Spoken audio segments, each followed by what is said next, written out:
Hello everyone. So ఈ మధ్య influences మీద అయితే బెట్టింగ్ యాప్స్ ప్రమోట్ చేసినందుకు కేసెస్ అయితే అవుతుంది. సో బేసికలీ ఈ బెట్టింగ్ యాప్స్ ఎలా ఫంక్షన్ అవుతాయి, వీటి ఆల్గరిథమ్స్ ఎలానో నేను చెప్తాను. బెట్టింగ్ యాప్స్ మన ఇండియాలో అయితే ఎక్కువ లేవు. ఇవన్నీ ఫారిన్ కంట్రీస్ నుంచి హ్యాండిల్ చేస్తారు, అక్కడి నుంచి ఆపరేట్ చేస్తారు. సో వీటి ఆల్గరిథం వచ్చేసి ఇవి ఫంక్షన్ బేసికలీ వచ్చేసి ఫ్రీలాన్సర్ డిజైనర్స్ ఉంటారు కదా, డెవలపర్స్ ఉంటారు కదా. సో వాళ్ళతోనైతే ఒక హై మనీ అంటే హై లిక్విడిటీ ఆఫ్ మనీ ఇచ్చి అయితే వాళ్ళతోనైతే ఇవి చేపిస్తారు.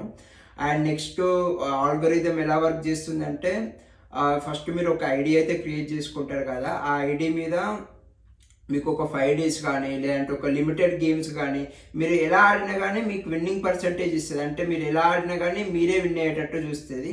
సో ఒక సర్టన్ టైం వచ్చే వరకు మీకు నమ్మకం వచ్చే వరకు మిమ్మల్ని అలానే ఆడిస్తూ ఉంటుంది. అచ్చా నాకు ప్రాఫిట్స్ వస్తున్నాయి కదా అని మీరు అలానే కంటిన్యూ చేస్తుంటే ఇంకా స్లోగా మిమ్మల్ని అయితే లాసెస్కి తీసుకొని వెళ్తుంది. సో ఒకసారి 1000 రూపీస్ పెట్టగానే మళ్ళీ ఆ 1000 రూపీస్ కవర్ చేసుకోవడానికి మీరు మళ్ళీ 2000 పెట్టి, 2000 కవర్ చేయడానికి 4000 పెట్టి, సో అలా అలా అలా అలా అది ఒక పెద్ద అమౌంట్ అయితే అవుతుంది. సో దీనివల్ల చాలామంది అయితే చనిపోయారు.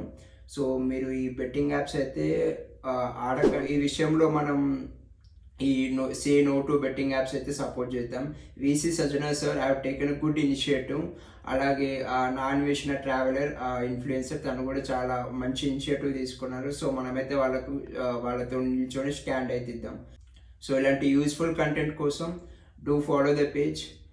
Thank you. జై హింద్, జై శ్రీరామ్.